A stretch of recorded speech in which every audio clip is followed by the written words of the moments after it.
बिस्मिल्लाहिर्रहमानिर्रहीम अस्सलाम वालेकुम। क्लास 9 का फिज़िक्स का आज हमारा 6th लेक्चर है। लास्ट लेक्चर्स में आप साइंटिफिक नोटेशन उससे पहले प्रीफिक्सेस को स्टडी कर चुके हैं।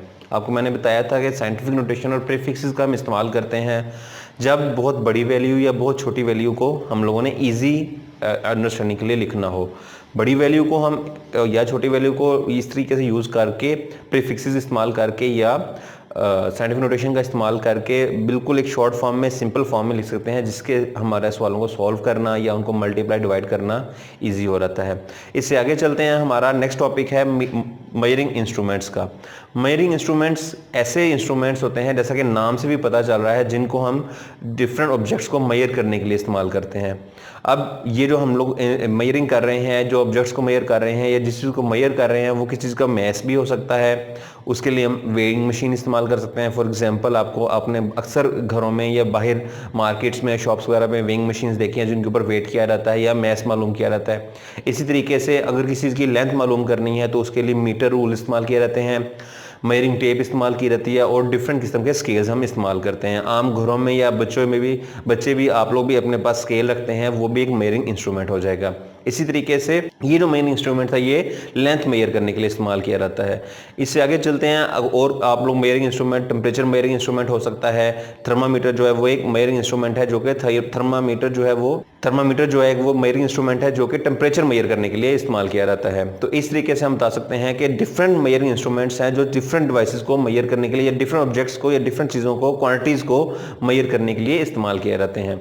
तो अब ये डिफरेंट क्वांटिटीज़ या डिफरेंट इंस्ट्रूमेंट्स जो है डिफरेंट क्वांटिटीज़ को मेजर करते हैं। तो हम इसकी डेफिनेशन इस तरीके से लिख सकते हैं कि मेजरिंग इंस्ट्रूमेंट्स ऐसी इंस्ट्रूमेंट्स होते हैं जिनको हम डिफरेंट ऑब्जेक्ट्स को मेजर करने के लिए इस्तेमाल करते हैं या डिफरेंट क्वांटिटीज़ को, फिजिकल क्वांटिटीज़ को मेजर करने के लिए इस्तेमाल करते हैं। हमने फिजिकल क्वांटिटी की डेफिनेशन में भी पढ़ा था कि ऐसी क्वांटिटीज़ जो कि मेजर की जा सकें फिजिकल क्वांटिटीज़ कहलाती हैं। तो अगेन हम देख लेते हैं मेजरिंग क्वांटिटीज़ कौन सी होंगी जिनको हम मेजर कर सकें, और मेजरिंग इंस्ट्रूमेंट्स कौन से होंगे जो उन क्वांटिटीज़ को मेजर करने के लिए इस्तेमाल किए जाते हैं। They are used to measure physical quantities, for example length, mass, time, temperature etcetera. Different ये एग्जांपल्स मैंने आपको ऑलरेडी बता दी हैं। तो ये आपको डेफिनेशन होपफुली ये क्लियर हो गई होगी। आगे अब जो हमारा पहला ही टॉपिक है, ये आप लोग अंडरस्टैंड कर सकते हैं, मैंने यहाँ पे लिखा भी हुआ है, वो है लेंथ मेजरिंग इंस्ट्रूमेंट्स, यानी ऐसे इंस्ट्रूमेंट जिनको हम लेंथ मेजर करने के लिए इस्तेमाल किया जाता है। यहाँ पे बुक में आपके दो उसके इंस्ट्रूमेंट्स यहाँ पे मेंशन किए हुए हैं, एक है मीटर रूल और दूसरा है मेजरिंग टेप। अब ये दोनों इंस्ट्रूमेंट्स हैं, दोनों ही लेंथ मेजर करने के लिए इस्तेमाल किया जाता है। तो फिर आप कैसे फ़र्क कर सकते हैं कि कहाँ पे हमने कौन सा इंस्ट्रूमेंट यूज़ करना है। आमतौर पे जो मीटर रूल होता है, या लकड़ी या स्टील का बना हुआ एक लेंथ होती है, या एक पीस होता है, एक टुकड़ा होता है, और ये ऑलमोस्ट 1 मीटर लॉन्ग होता है या 1 मीटर लॉन्ग होता है, इससे ज़्यादा इसकी लेंथ नहीं होती। और ये मोस्टली जो यूज़ किया जाता है, ये लेबॉर्ट्रीज़ में जो हमारे एक्सपेरिमेंटेशन हम करते हैं उसमें यहाँ पे इसको यूज़ करते हैं।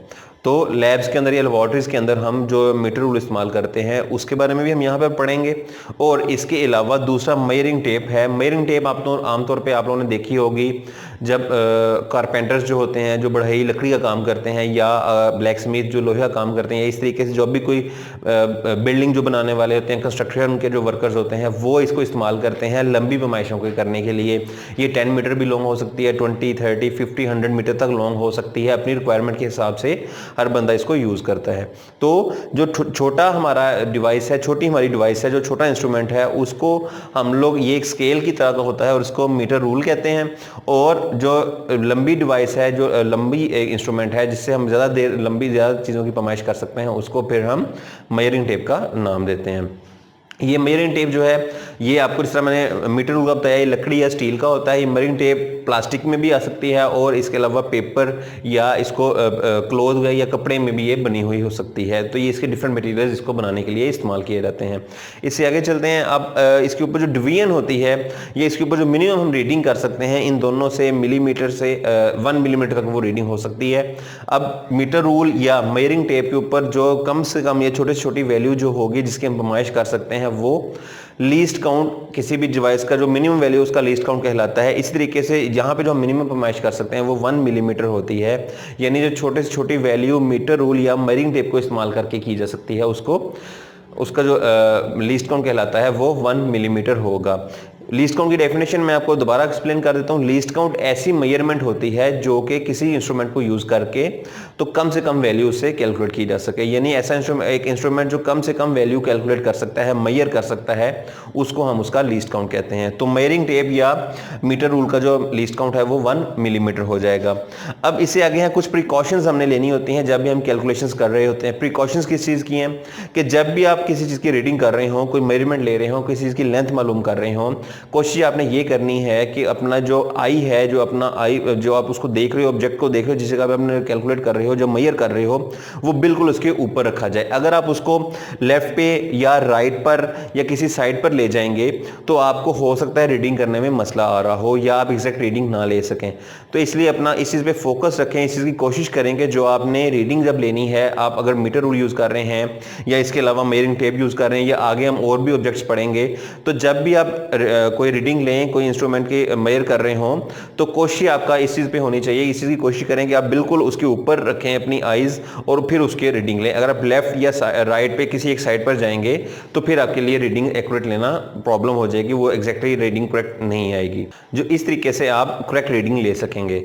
तो अब हमने यहाँ पे कुछ लेंथ मेजरिंग इंस्ट्रूमेंट डिस्कस कर लिए हैं, होपफुली आपको क्लियर हो गए होंगे। आपकी बुक में अगर आप पहले ही जो पेज देखें मेजरिंग इंस्ट्रूमेंट्स का, उसके ऊपर यही दोनों इंस्ट्रूमेंट उन्होंने मेंशन किए हैं। इससे आगे हम वर्नियर कैलिपर और स्क्रू गेज यूज़ करेंगे, जो कि इससे भी ज़्यादा सेंसिटिव डिवाइसेज हैं या इंस्ट्रूमेंट हैं और वो इससे भी छोटी रीडिंग लेने के लिए इस्तेमाल किए जाते हैं। वो 0.1 मिलीमीटर या 0.01 मिलीमीटर तक रीडिंग करते हैं और वो आमतौर पर हम किसी चीज़ का डायमीटर मालूम करने के लिए इस्तेमाल करते हैं। इसके बाद हम चीज़ों का मैथ मालूम करने के लिए भी डिवाइसेज को स्टडी करेंगे, इंस्ट्रूमेंट को स्टडी करेंगे।